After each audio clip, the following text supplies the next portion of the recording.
Hello everyone, GS अध्ययन channel में आपका स्वागत है। आज के क्लास में बात करेंगे इंडियन पॉलिटी का बहुत इंपॉर्टेंट चैप्टर मौलिक अधिकार से 20 अति महत्वपूर्ण प्रश्न। और ये सभी प्रश्न जो हैं ये मौलिक अधिकार का एक परिचय से है। नेक्स्ट वीडियो में हम लोग और डिटेल में बात करेंगे, तो आइए शुरू करते हैं। पहला प्रश्न है कि मौलिक अधिकार का सूत्रपात किस देश से हुआ था। मौलिक अधिकार का सूत्रपात अर्थात स्टार्ट किस देश से हुआ था? A France, B Britain, C America या डी इटली।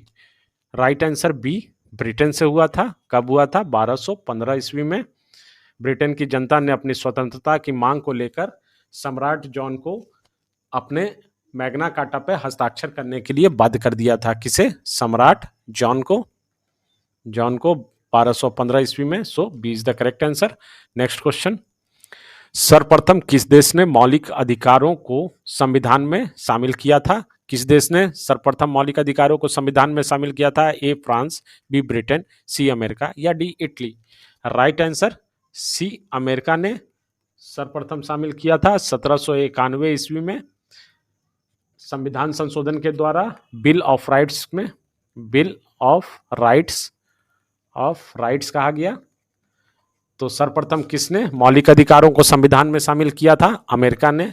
नेक्स्ट क्वेश्चन, भारतीय संविधान का कौन सा भाग मौलिक अधिकारों से संबंधित है? कौन सा भाग? ए भाग 1, भाग 2, भाग 3 या भाग 4। तो राइट आंसर भाग 3 मौलिक अधिकारों से संबंधित है। कौन सा भाग? भाग 3 और भाग 1 जैसा कि संघ और उसका राज्य क्षेत्र, इस पर मैंने वीडियो डाल रखा है, आप देख सकते हैं। उसका राज्य क्षेत्र नागरिकता, ये भी मैं बता चुका हूं, नागरिकता। सो सही जवाब सी है। अगला प्रश्न, संविधान के किस भाग को भारत का अधिकार पत्र कहते हैं? किस भाग को भारत का अधिकार पत्र कहते हैं? भाग 1, भाग 2, भाग 3 या भाग 4। तो सही आंसर भाग 3 को क्या कहा जाता है? भारत का अधिकार पत्र अर्थात मैग्ना कार्टा कहते हैं। C is the correct answer. Next question की ओर चलते हैं। अगला प्रश्न, निम्नलिखित में से किस बिल विधेयक रिपोर्ट के द्वारा मूल अधिकारों की मांग की गई थी? किस बिल विधेयक रिपोर्ट के द्वारा मौलिक अधिकार की मांग की गई थी भारत में? तो ए स्वराज विधेयक, B Commonwealth of India, C Nehru committee report या उपरोक्त सभी। राइट आंसर डी उपरोक्त सभी। देखिए, स्वराज विधेयक किसके द्वारा मांग की गई थी? 1895 ईस्वी में बाल गंगाधर तिलक के द्वारा मूल अधिकार की मांग की गई थी। कॉमनवेल्थ ऑफ इंडिया 1925 में किसके द्वारा? एनी बेसेंट के द्वारा मांग की गई थी। नेहरू कमेटी रिपोर्ट 1928 में, इसमें भी मांग किसके द्वारा? मोतीलाल नेहरू के द्वारा मांग की गई थी। तो आपने देखा कि किस तरह से मौलिक अधिकार की मांग 1895 में ही शुरू हो गई थी भारत में। नेक्स्ट क्वेश्चन, भारतीय संविधान में किस अनुच्छेद के अंतर्गत नागरिकों को मौलिक अधिकार प्रदान किए गए हैं? किस अनुच्छेद के अंतर्गत? अनुच्छेद 222 से 235, अनुच्छेद 12 से 35, अनुच्छेद 112 से 115 या डी अनुच्छेद 220 से 235। राइट आंसर बी अनुच्छेद 12 से 35 में नागरिकों को मौलिक अधिकार प्रदान किए गए हैं भारतीय संविधान में। नेक्स्ट क्वेश्चन, भारतीय संविधान के मूलभूत अधिकार किस संविधान से लिए गए हैं? भारतीय संविधान में जो मूलभूत अधिकार हैं, जिसे मौलिक अधिकार भी कहते हैं, वो किस संविधान से लिए गए हैं? कहाँ के, किस देश के संविधान से? अमेरिकी, यूके, सोवियत संघ या इनमें से कोई नहीं। राइट आंसर इज ए अमेरिकी संविधान से लिए गए हैं। किस संविधान से? अमेरिकी संविधान। जैसा कि ये अमेरिका ने सर्वप्रथम अपने संविधान में मौलिक अधिकारों को जगह दिया था। So A is the correct answer.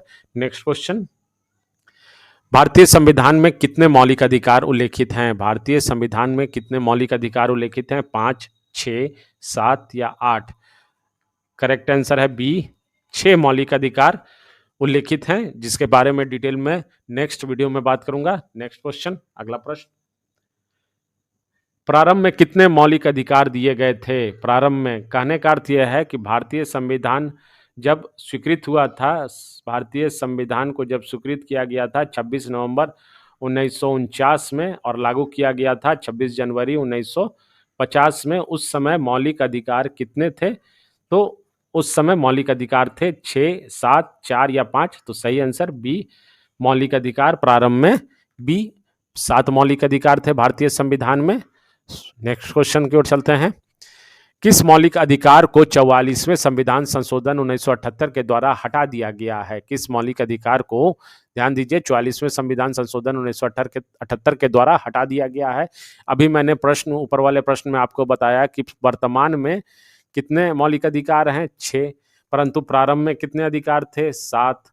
तो कौन सा मौलिक अधिकार, एक मौलिक अधिकार जो माइनस हुआ है, वो कौन सा मौलिक अधिकार 44वें संविधान संशोधन 1978 के द्वारा हटा दिया गया है? ए, संगठन बनाने का अधिकार, बी, संपत्ति का अधिकार, सी, धार्मिक स्वतंत्रता का अधिकार, या डी, शिक्षा का अधिकार।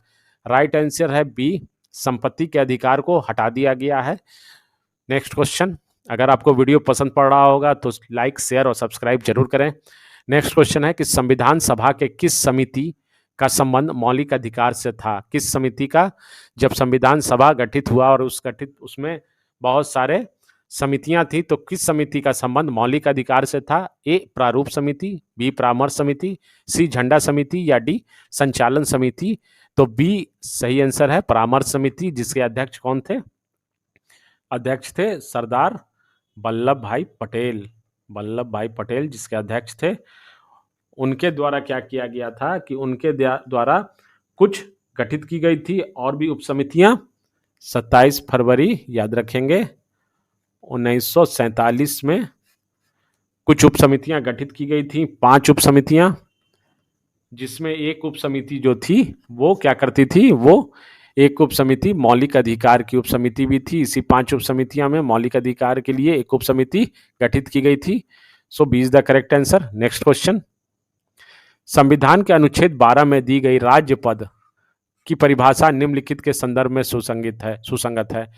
पहला, भारत की सरकार तथा संसद, बी, राज्य की सरकार तथा राज्य विधानमंडल, स्थानीय प्राधिकार तथा स्थानीय पदाधिकारी, या डी, उपरोक्त सभी। तो राज्य पद की परिभाषा निम्नलिखित में से किसमें सुसंगत है? राइट आंसर डी, भारत की सरकार तथा संसद को भी राज्य पद की परिभाषा में रखा गया है। राज्य की सरकार तथा राज्य विधानमंडल, स्थानीय प्राधिकार। अब इसमें आते कौन कौन है? तो भारत की सरकार है तो ऑब्वियस सी बात होगी कि मंत्रिमंडल है, मंत्री हैं, सचिव हैं, राष्ट्रपति हैं, राज्यपाल, सभी को राज्य की सरकार है तो राज्य के विधान परिषद, राज्य की विधानसभा, ये सभी को। अब स्थानीय प्राधिकार कौन से हो गए? म्युनिसिपालिटी हो गया, ये सारे चीज। स्थानीय पदाधिकारी, कलेक्टर, जो सारे पदाधिकारी हैं, बड़े पदाधिकारी, उनको भी राज्य पद की परिभाषा के अंतर्गत रखा गया है। किसमें? अनुच्छेद 12 में। और कुछ भारत के नियंत्रण में जो प्राधिकार हैं वो भी, उनको भी अनुच्छेद 12 के राज्य पद की परिभाषा में रखा गया है। वो कौन सा? जैसे पब्लिक सेक्टर यूनिट है, LIC, ONGC, ये सभी भी कौन से राज्य पद की परिभाषा में सुसंगत हैं। So D is the correct answer. Next question. निम्नलिखित में से कौन संविधान के अनुच्छेद 12 के अनुसार राज्य की परिभाषा में सम्मिलित माना जाता है? भारतीय जीवन बीमा निगम, national book trust, Delhi stock exchange, या उपरोक्त सभी। राइट आंसर डी, उपरोक्त सभी जो हैं वो अनुच्छेद 12 के अनुसार राज्य की परिभाषा में सम्मिलित माना जाता है। तो मैंने अभी बताया कि भारत के नियंत्रण प्राधिकार जो पब्लिक सेक्टर यूनिट भी हैं वो भी अनुच्छेद 12 के अंतर्गत ये सम्मिलित माने जाते हैं, उनका भी समावेश किया गया है। निम्न में से कौन संविधान की धारा 12 के अंतर्गत राज्य की परिधि में नहीं आता है? कौन सा? केंद्रीय सरकार, राज्य सरकार, पटना विश्वविद्यालय, या एक भगवान की मूर्ति। तो सही आंसर है डी, एक भगवान की मूर्ति। धारा अनुच्छेद 12 के अंतर्गत राज्य की परिधि में नहीं आते हैं। सुप्रीम कोर्ट के अनुसार कोई भी प्राइवेट कंपनी जो सरकार के साथ या सरकार के लिए काम करती है वो किस अनुच्छेद के अंतर्गत राज्य की परिभाषा में आएगी? किस अनुच्छेद के तहत कौन सी कंपनी, प्राइवेट कंपनी जो सरकार के साथ या सरकार के लिए काम, एजेंसी की तरह काम करती है, वो भी किस अनुच्छेद के अंतर्गत राज्य की परिभाषा में आएगी? अनुच्छेद 10, 11, 12 या 13। जैसा कि मैंने अभी बताया कि सी, अनुच्छेद 12 राज्य पद की परिभाषा देता है, तो अनुच्छेद 12 में भी प्राइवेट कंपनी जो सरकार के साथ काम करती है वो भी आएंगी।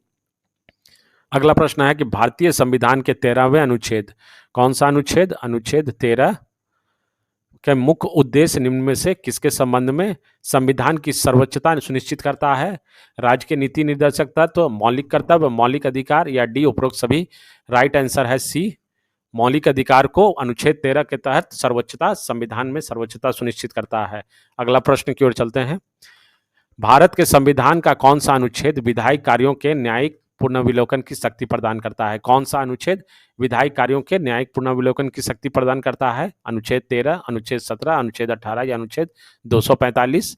ए, अनुच्छेद 13 जो है विधायी कार्यों के भी रिव्यू करने के लिए, रिव्यू कहां से? कोर्ट के द्वारा रिव्यू करने की शक्ति प्रदान करता है अनुच्छेद 13। नेक्स्ट क्वेश्चन ध्यान से देखेंगे कि निम्न में से किस वाद में, किस केस में उच्चतम न्यायालय ने यह व्यवस्था दी थी कि संवैधानिक संशोधन भी भारत के संविधान के अनुच्छेद 13 के अधीन विधि है, कानून है?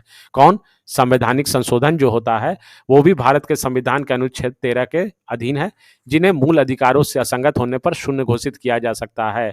अर्थात कोई भी विधि अगर संवैधानिक संशोधन के अंतर्गत बनती है तो और वो कानून जो मूल अधिकारों के असंगत होने पर क्या होगा? वो भी शून्य घोषित होगा, अर्थात उसको नहीं माना जाएगा। तो कौन से?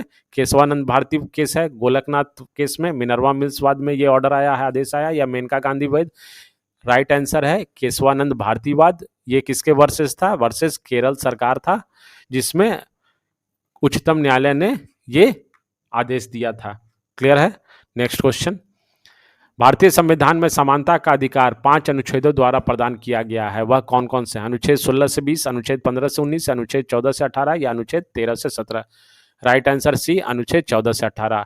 लास्ट क्वेश्चन देखेंगे, भारतीय संविधान में जैसा निहित है निम्न में से कौन सा समानता के मौलिक अधिकार में सम्मिलित नहीं है? जैसा निहित है, कौन?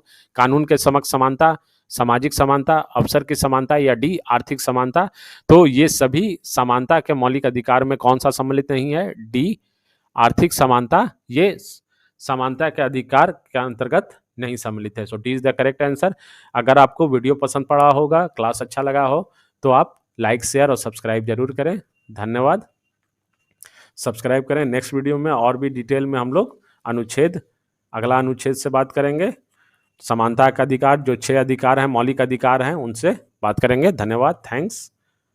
So keep watching. थैंक्स।